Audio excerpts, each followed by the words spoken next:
আসসালামু আলাইকুম এভরিওয়ান।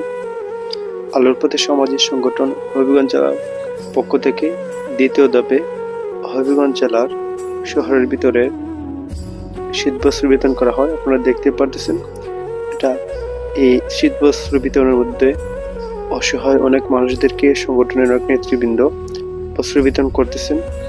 এটা হচ্ছে দ্বিতীয় ধাপে বস্ত্র বিতরণের।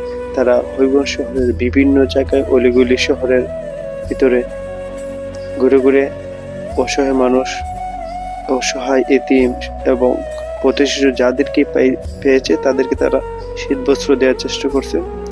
আপনারা দেখতে পাচ্ছেন অনেকেই কিন্তু এই শীতের সিজনে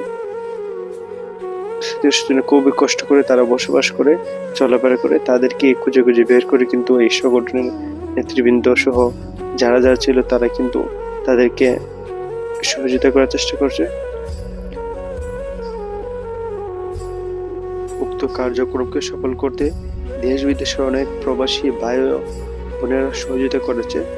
এটি হচ্ছে সংগঠনের পক্ষ থেকে এই একটি ক্ষুদ্র সহযোগিতার মাধ্যমে কিন্তু এক অসহায় মা বোন এবং ভাই বাবারা কিন্তু সহযোগিতা পেতে পারে। সেজন্য আমরা আমাদের সামর্থ্য অনুসারে আমাদের সংগঠনের নেতৃবৃন্দদেরকে নিয়ে যতটুকু পারি মানুষের সাহায্য করার চেষ্টা করব। সবাইকে ধন্যবাদ।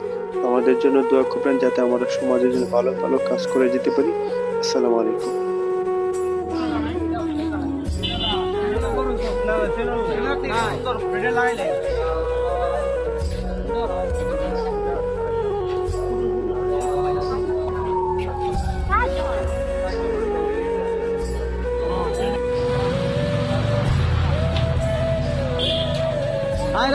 ভিডিও উঠে না একটু করে